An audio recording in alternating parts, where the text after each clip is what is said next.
for the day, as you well know because you are here, is none other than the extraordinary individual and very extraordinary baseball player, Willie Wilson, born Montgomery, Alabama, July 9, 1955, but moved to Summit, New Jersey at age 7. And it wasn't long before this young man, growing into a 6'2", 190 frame, began to be known for his basketball prowess. Yes, basketball. And his football prowess. Yes, football. Maryland, in fact, wanted to scholarship him and come down and play football at Maryland. But then the Kansas City Royals drafted him. First round, the 1974 draft, and he began his baseball career. It wasn't long before he had worked his way up through the minor leagues, and in 1978, at the young age of 22, he was with the Kansas City Royals. In 1979, his second season in the major leagues, Willie was recognized as baseball's stolen base champion. The next year, 1980, he had more hits, more triples, more runs than any player in baseball. That's the top of the top. He was there, leading the way in all those categories. Plus, he won a Gold Glove in 1980, meaning he was the best at his defensive position. And he was fourth in the most valuable player voting. 2 years later, in 1982, Willie Wilson was Major League's baseball batting champion. .332 was his average. To give you a comparison, I think the Royals had one person over 300 this year, Hosmer at .302. You can see what a stature he had in hitting. But Willie's 13 inside the park home runs are the most still by any player in the modern era. And then on top of that, in 1985, Willie Wilson and the Kansas City Royals won the World Series, and he hit a sizzling .367 in that World Series. Willie's life has had its ups and downs, and he is here to share that with us today as based upon the book that he has written, and it will be inspiring for you as you heard about on TV and in various ways in the newspaper recently. So, 15 seasons with the Royals, 1978-93. 4 more seasons divided with the Oakland Athletics and the Chicago Cubs. That means 19 years he played in the major leagues. In his 1982 American League batting title, .332, the last switch hitter like Willie to do that was none other than Mickey Mantle. He led the league in singles 4 straight years, 1979-82. He led the league in triples 5 times. He was that Gold Glove outfielder, as I told you, on defense. 15 seasons, he had 20 or more stolen bases. 668 career stolen bases in 802 attempts. That means that for every 10 bases he tried to steal, he was successful 8 times.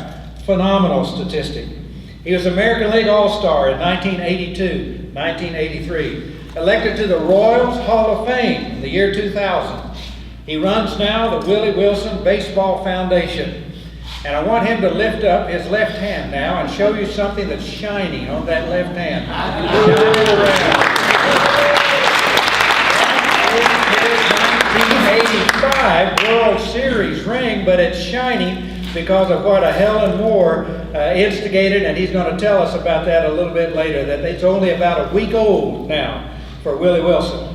So, ladies and gentlemen of the Liberty Rotary Club, let's place ourselves at the K, Kauffman Stadium. It is a few years ago, but Willie Wilson is at bat. And Willie lines a hard line drive to right center. And he goes for first, but he doesn't stop at first. He goes for second, he doesn't stop at second. He goes for third, he doesn't stop at third. Now what are we going to do? We are in the stands. We've got to help Willie get his 14th inside the park home run. So, 3 times now, as he comes around third, we're going to say together, "Go, Willie, go! Go, Willie, go!" Now, wait a minute. I shouldn't have said it. You're catching on too fast. Nothing was sweeter, if you saw baseball in those days, nothing was sweeter than seeing Willie Wilson take off for any of the bases. Going, particularly, man, going. All right, for an inside the park home run. All right, so we're going to do that, and then after the 3, we're going to say what? Safe. Okay, Willie is rounding third. How are we going to help him? Go, Willie, go! Go, Willie, go! Go, Willie, go! Say! Woo!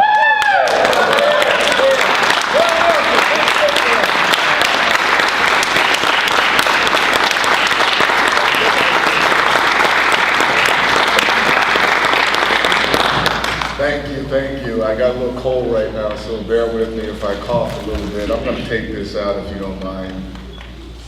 I would like to introduce Helen Moore. She works in my foundation, and a week ago, I don't know how they did it. I really don't. I don't know how they kept it a secret from me, but every time I'd go out of town, they would do something on the website. And every time I wanted to get on the website, she would get on it for me.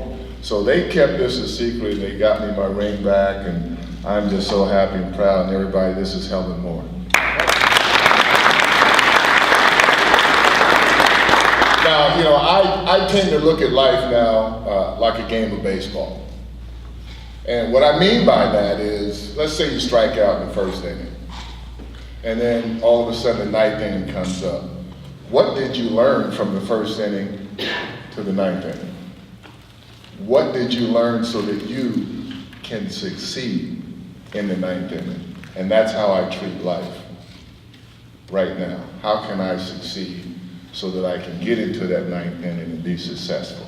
So today I want to talk about 3 of my on and off the field events with you. And hopefully we can get something out of this. But the first story I'd like to tell you is about Nolan Ryan. Now, you guys ever heard of Nolan Ryan? He's a pretty good pitcher. Threw pretty hard, too. Well, I came up in '76 for one time, and it was a month that I really didn't play that well. '77, I came up again out of AAA, and I had a pretty good year, pretty good month. Hit 3-something. But the day I came up was the day they took me to a nice bar across the street at the Holiday Inn. In those days, we drank a lot. Well, in those days, a lot of people drank a lot. But anyway, we get there, and I didn't drink at the time, and they got 5 vodka and orange juices sitting right there. And they said, drink them up, bro. So here I go. Second one, I'm drunk. But I had to finish all of them. So next day I come to the ballpark. I kind of got a little hangover, not thinking I'm going to play. And they go, you ready to play?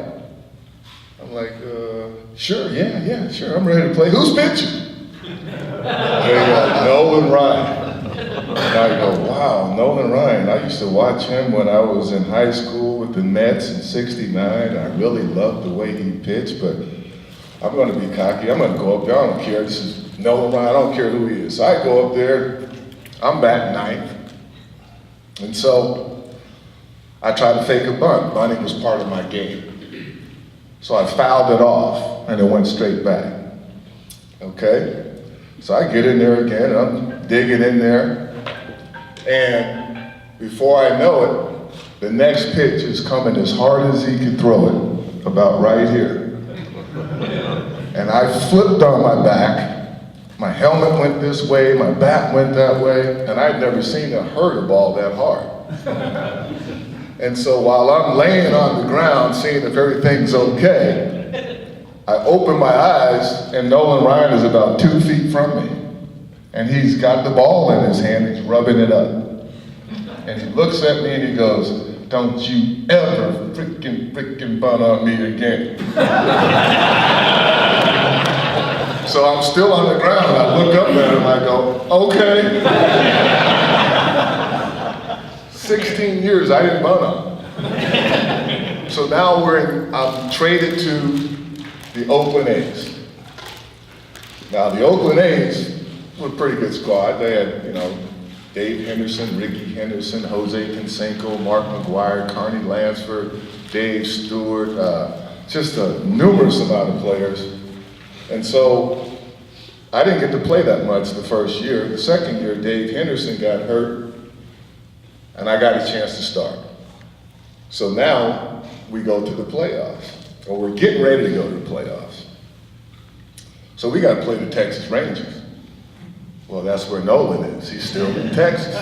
He was in California 16 years ago. Now he's in Texas. And I'm like, wow, doesn't this guy ever retire? So, excuse me. So, okay, it's the seventh inning. I haven't bunted on him. I'm still swinging. So we need a run, and we're trying to win this championship. So I'm going to bunt. So I square back the bunt. Ball one, and he just starts yelling at me. I mean, you blankety blank, and I'm like, wow, look at Pudge Rodriguez. I go, is he yelling at me? And he looks up and he goes, yep. So now, I'm in my 30s. I'm not really intimidated or scared of him anymore. So I fake another bunt. He's still yelling at me. It's ball two, ball three, strike one. Now I know a fastball's coming. So I'm digging in and hit one to right center field. I'm rounding second, and he's got to back up third. So as I'm running from second to third, I'm yelling the same thing he was yelling at me 16 years ago. Well, keep calling me a blankety blank, because this is what is going to happen. And I get to third base, and people start throwing stuff. How can you yell at a legend? I'm like, God, weren't you guys here 16 years ago? This guy's yelling at me, like, so anyway, we ended up getting 2 runs, but we, had to struggle for it. So the 9th inning comes up. Of course, I got to get up again. So I look at everybody on the bench and I go, he's going to hit me, right?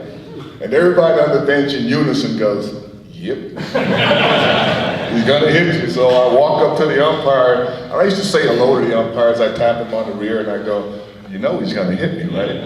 And the umpire looks at me and he goes, yep. So I get up there, I don't even dig in, I just step in the box. I just go like this, I'm waiting for it, right? And he throws one right there. I go, well, he ain't got to forget about it. So now I'm digging in. I get up there and the next pitch hits me right there. And the first thing in my mind is, don't let him know it hurts. Don't let him know it hurts. And I take a step and I just go, oh, trainer. So anyway, I get on first base. But before that, the first time Nolan has ever been kicked out of a game was this game. And he looked at the umpire and the umpire goes, you're out of here. And he goes, for what? I hit him all the time. So anyway, what I found out that day was, if you think about someone else all the time, you forget about yourself. You forget about what you're capable of doing.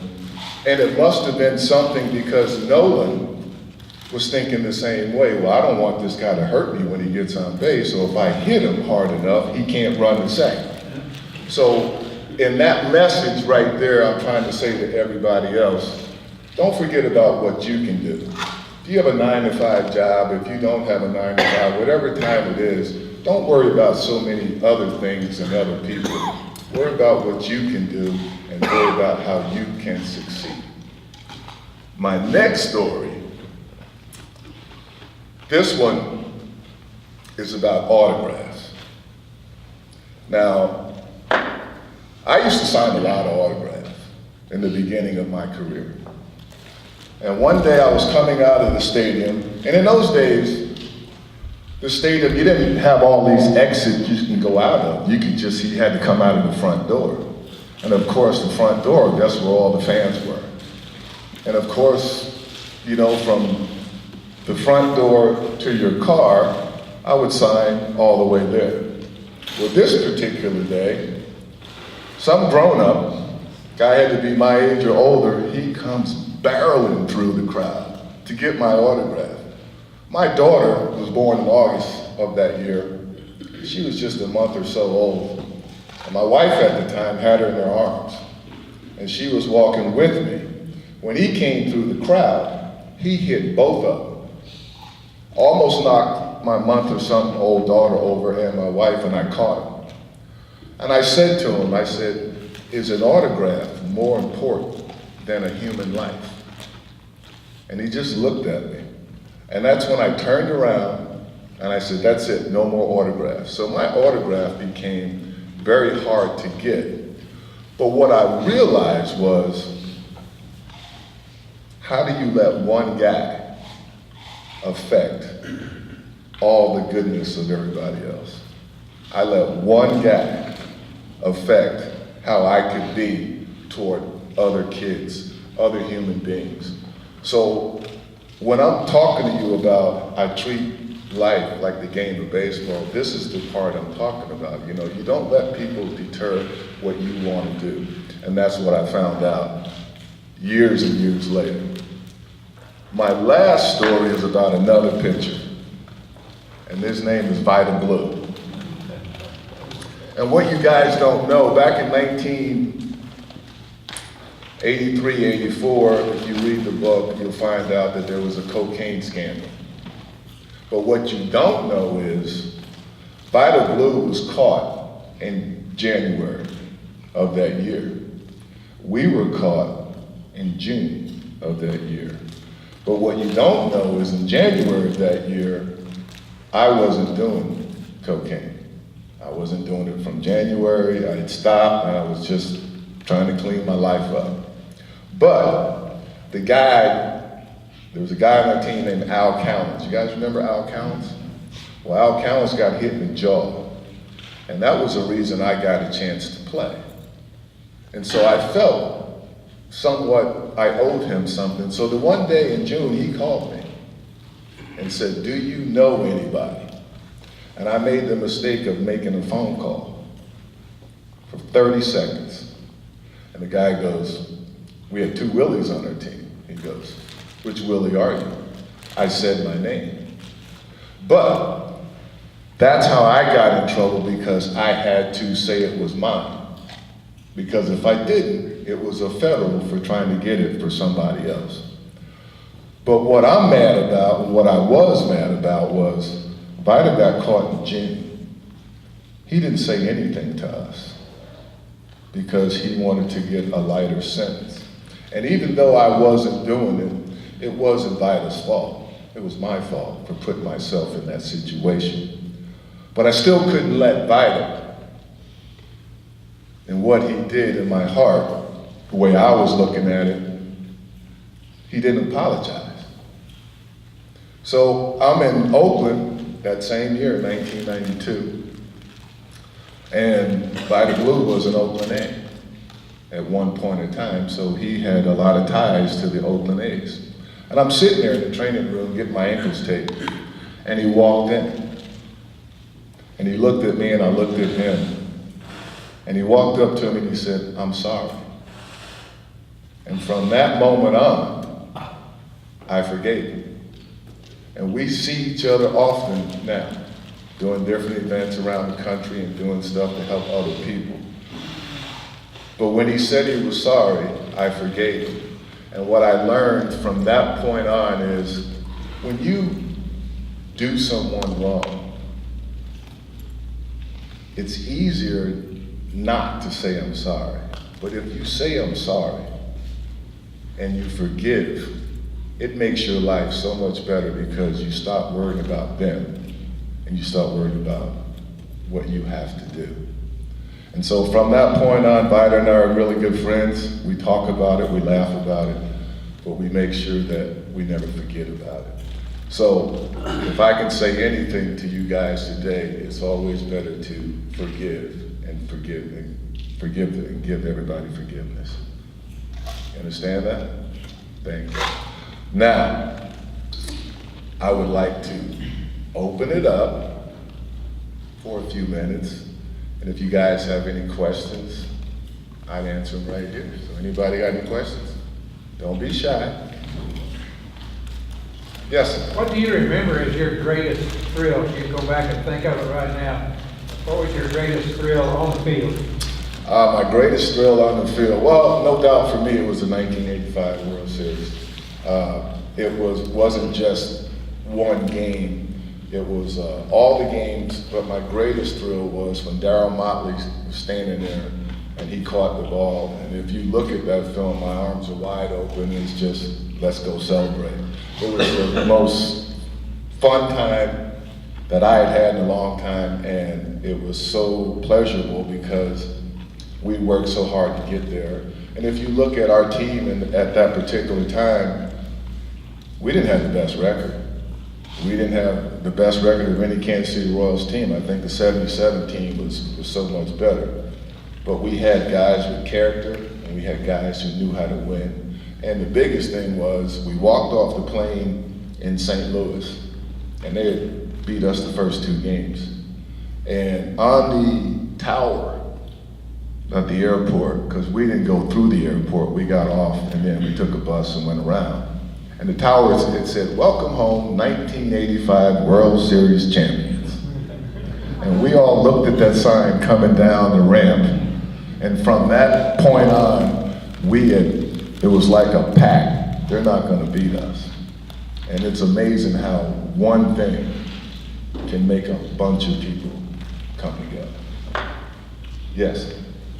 At what point in your life did you realize that you really had the talent that you have, and that you realized that greatness was within you? Wow. Well, you know, for a guy that didn't know his mom until he was 7, didn't have a father,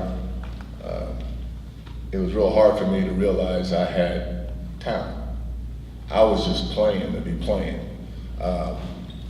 I think I realized it when I was in AAA, and it was the first time that I'd ever switch it. And I was 22. And they told me in spring training that from right-handed, you're gonna go both ways. I never switched it before. I didn't know how to get out the way. Now, if you really think about it, right-handers, when the ball's coming at you, you turn this way. Well, if you're left-handed, my first move was this way, into the ball. I couldn't get my body to do different stuff. Excuse me. But I got up there one day and everybody knew I was switching. So the first pitch you threw a ball, he threw it right here, and I didn't know which way to go. And I just froze and I just screamed. Ah, and the ball went past me. I opened my eyes, I looked at the pitcher, and I just got mad. Wasn't scared, I just, boom, hit the plate, and wherever he's gonna throw it the next time, I was gonna swing at it. Because in those days, you can't show fear. If a guy knows that this ball is gonna scare you, that's where he's gonna be all day long. So I got mad, and I hit a ball down the left field line. It had some crazy spin on it. It hit the wall, bounced back, and I circled the bases, and I went, hey, this might work. And that's when I knew I had some talent. That's probably when I knew. So, anybody else? Yes, sir. Would you share about your foundation? My foundation, I started probably in 2004. I think it was in Summit, New Jersey. It was my hometown. And I'd been in Toronto for, I think 4 years, 5 years maybe at that particular time. I was living in Toronto, Canada. And from Toronto to New Jersey is an 8-hour drive. And I'd been there so long, I just got so bored. My buddy called me up, and I just drove down to New Jersey. And then we started my foundation. He asked me to help one of his buddy's kids do a hitting lesson. And so his buddy couldn't make it, so he filmed it. His buddy saw his kids improve and asked me how many kids could I do at one time. So from that, we did 1 camp in New Jersey, we did 3 the next year, and we did 8 by word of mouth the next year. So there was another guy with me called Bobby Denier. I don't know if you guys ever heard of Bobby Denier. He played with the Chicago Cubs and the Phillies, and in '84 and '89 went to the playoffs, and he was my next door neighbor, and he did all the camps with me, and we came to Raytown here. And he said, well, it worked in New Jersey, let's see if it works here. And we've been doing a camp with Raytown every year, except for last year, since I've been back in Kansas City in '09. And what we do is we help young kids, and we try to teach them the right way to play baseball. We try to teach them the right fundamentals, but most of all, we want them to have fun. And to show them that no matter whether you're a major leaguer or a little leaguer, you gotta have fun. This is the only way that you can play this game. And kids listen to so many people. And for me, when I was a player, I listened to so many people. You gotta figure out take a little bit here from this guy, a little bit here, and make it work for you. And that's a philosophy we try to teach the kids. And then from that, I've done, we used to do dental. We had this thing called Team Smile, and we would help kids get free dental care. We would do celebrity games out at the T-Bones for an organization called Project Walk for kids out in wheelchairs. So we're always trying to do something for kids. And for me, it makes me feel good. I know it makes the kids feel good because kids don't lie to you. They don't like you, they're gonna tell you. I don't like you, and then they just go away. But the kids have a good time, I have a great time. And the thing that we do different from everybody else is, I bring ex-major leaguers. I don't bring a college guy, I don't bring a high school guy. I bring a John Mayberry or Dennis Leonard or Frank White or some guys like Fergie Jenkins. I've had Steve Lyons. I've had a bunch of guys, and we try to get the pitcher, we try to get an infielder, and I do the outfield, and we try to get catching. And we try to make sure the kids have a great time. And then sometimes I do it's a clinic. That might be 1 day, it might be 2 days, or at camp it might be 4 days or 5 days. So, yes, sir. You played with a guy named George Brett. Yes. They say he's a really competitor. George is, he's the best clutch hitter I've ever seen. Of course, I only played with McGuire and Jose, and George he was so much better than those guys. George, we'd be on the bench and I'd be talking to George. And the next thing I know, George would go, huh? I go, where are you? He'd be 2 or 3 innings ahead of us, thinking about pitchers, thinking about what they're gonna throw. And George was such a competitor, and he wasn't a vocal leader. He was just a leader. If you see me do this, then everybody else should do it. And if you see your top guy running like crazy, well, why can't you? You know, and so that's the kind of thing I think about George. And let me tell you a little story about George. When my first son was born, the only guy that gave me a present was George. Gave me a little tiny football and said, this is for your son. So for me, I got a special place with him in my heart. He'll always be there, man. Yes? You mentioned playing with another famous base leader, a very modest Ricky Henry. Ricky Henry. And I'm just wondering, did you guys ever get into a foot race? No, I never got into a foot race with Ricky. Known for that. Never got into a foot race with Ricky. It was hard to understand Ricky. Ricky loved Ricky. He loved himself. And he would always talk in the third person. Ricky says, and I go, aren't you Ricky? And so Ricky was a little different. I'll give you the when he broke Lou Brock's record, Lou was walking in our locker room for about 4 or 5 days. And then Lou found out that Ricky was having a contract dispute with Mizuno shoes, Franklin gloves, and Oakley glasses. He was having a contract dispute because if he broke this record, he wanted more money. So he would wrap tape around Franklin, he wouldn't wear the glasses, and he put tape around the shoes. So Lou took off. I'm not gonna stay here until he keeps doing what he's doing. So finally, Lou comes back in a couple days, and Ricky's on the bench, and he got cell phones at that time, and Tony let him have it on the bench, and the phone rings, and he goes, click, starts taking the tape off his shoes. So he gets up and he gets a walk to first base. Forgot his Oakleys. He could have stole second, but because he was having a contract dispute, he looked over at the ball boy and yelled, hey, give me my glass. And then the next guy comes up and he gets a walk. Now Ricky doesn't realize he doesn't have the glasses until he's got 2 balls on the guy, so he wasn't gonna go, right? So he gets the ball, he gets the second, the ball boy runs his glasses out. First pitch, he's doing this, boom, takes off to third. And we're down at third base is coming right into our dugout, right? he's sliding and he's almost picking the bag up as he's sliding. That's how good of a jump he had, right? So Lou's been standing there for a long, long time, right?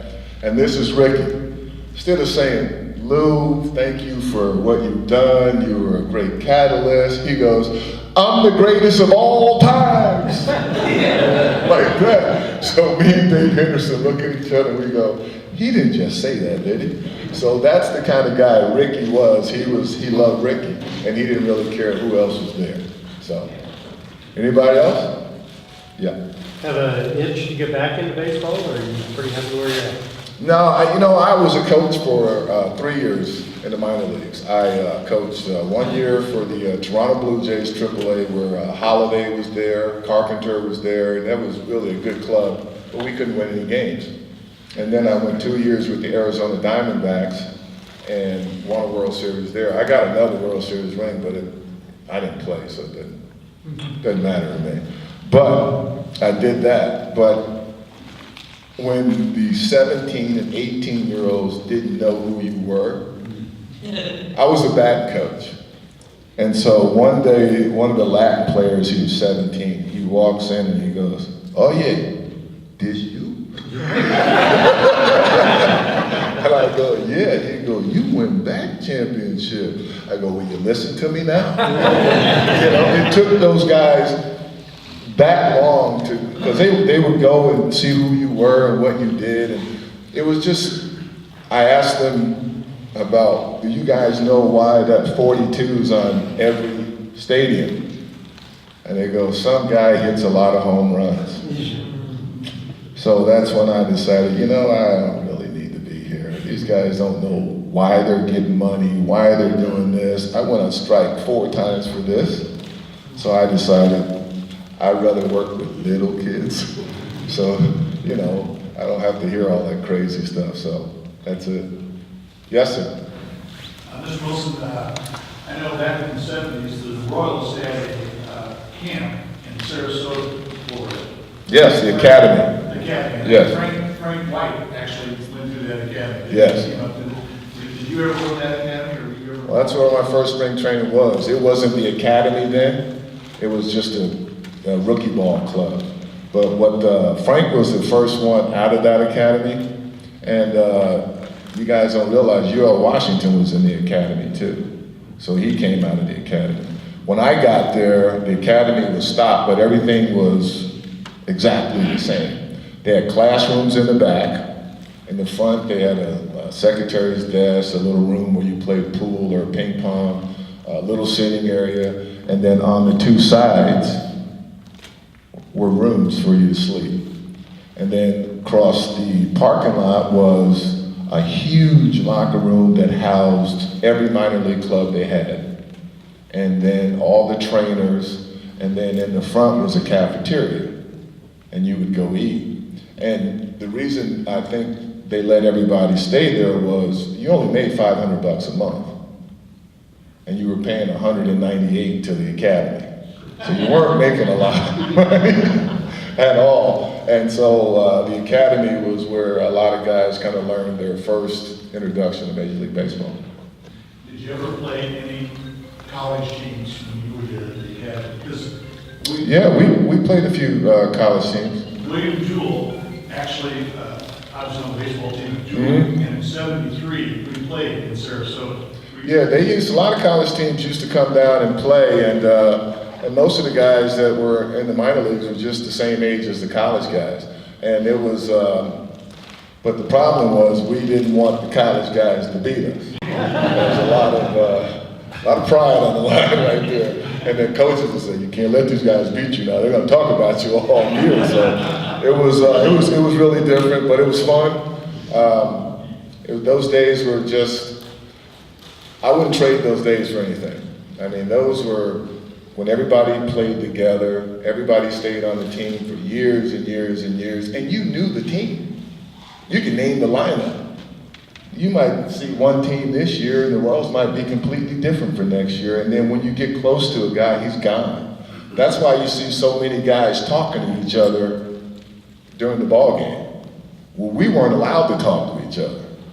If we talk to the first baseman, somebody was looking at us in the stands, and a week later you get a $250 fine for talking.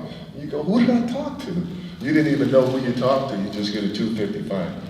That was those days. Now, the guys go from team to team, and they're all friends. So it's a little different. So I wouldn't trade the 70s and 80s for nothing. Anybody else? Yes, ma'am. What would you say was your biggest superstition? Almost every athlete has one.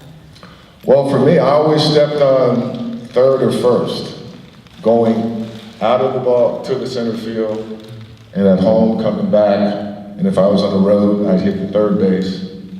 And then I would always give myself the cross and bless myself and make the bad luck to the pitcher or something, you know? But I would always do that. And everybody had something different. Guys would wear the same socks. If they were really hot, they wouldn't wash them. And I didn't get into that one. But Wade Bobs used to always make a certain mark and say something in the dirt. Everybody had a different way of doing stuff. And that's what you look at when you're a hitter or you're a pitcher. You're looking for something that they do different, because we all do the same thing. Like if I'm going to the plate, I'd hit my shoes, I'd take my gloves and I'd do this, and I'd pop it on and then I'd be like this. Well, pitchers do the same thing. They do the exact same thing. So what you're looking for is something different. As soon as you see something different, you're like, I go second. So that's the knowledge you get from guys doing the same thing. There's a lot of stuff that goes on out there that really the fan just sees. And a lot of people think baseball is boring, especially kids. But for me, there's something going on every pitch. I can see the short and second baseman they're going open mouth, closed mouth, breaking ball, fastball. I can see him moving like this. I can see the center fielder going, no, give me 5. And they're moving like here. I can see the pitcher and catcher going like this. And then when he drops his glove, to throw to first. All that stuff I'm seeing, and you guys have probably seen it, but you don't know the signal. So it's a lot of stuff going on out there that I see every day. And then I get mad at the manager's moves. I don't really care about the players' moves. I get mad at the manager and go, oh, he left him in too long. Oh, he took him out too early. You know, my brain is like that because I've seen so much stuff. And then I look at the best managers I've ever played with. And Tony La Russa was one. And that's why he gets the most out of his players, because he treats them like men instead of treating them like young men. That's why Tony gets the very best, and he's always in the playoffs. And when you do that, when you start treating men differently, if you treat George different than what you treat me, then I see that. Then that's gonna cause a little friction. So you gotta treat everybody the same, whether you superstar or not, because those are the rules. And if I do that to George, then what's he gonna do to me? And that's how you keep everything kind of in line. Whitey Herzog was a great manager. Dick Hauser was a great manager. When I look at managing, I look at those 3 guys, and if I see any guys less than that, I think they're bad managers. So, anybody else? Okay, well, thank you. Those are.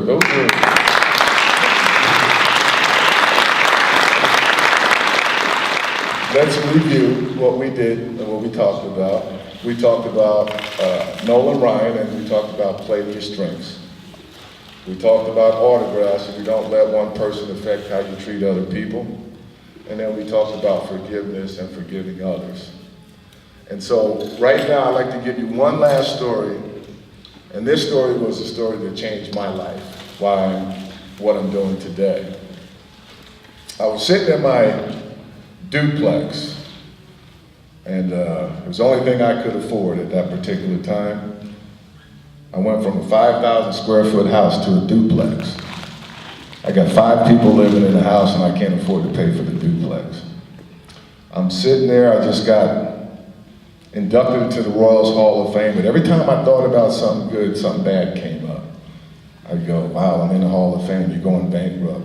And then all of a sudden I said, your American League batting championship, you lost your ring. And everything just kept going worse and worse and worse. And in my brain, I was ready to give up. I was ready to end my life in the bathroom, sitting there. And then one day, and then all of a sudden I closed my eyes and I said, it's in your hands, God. And I heard a voice, and this voice, I don't care whether people think I'm crazy or whatever, the voice said, you will be all right, my son. And from that moment on, things became better. I felt like the weight of the world had went off my shoulders. Problems weren't gone, but the weight went off. The next day I got a call from the Arizona Diamondbacks, saying, you want to be a coach. So when you're feeling down and everything in your mind is going bad, close your eyes. Just close your eyes and relax and know that everything's going to be all right. With that, I'd like to thank you.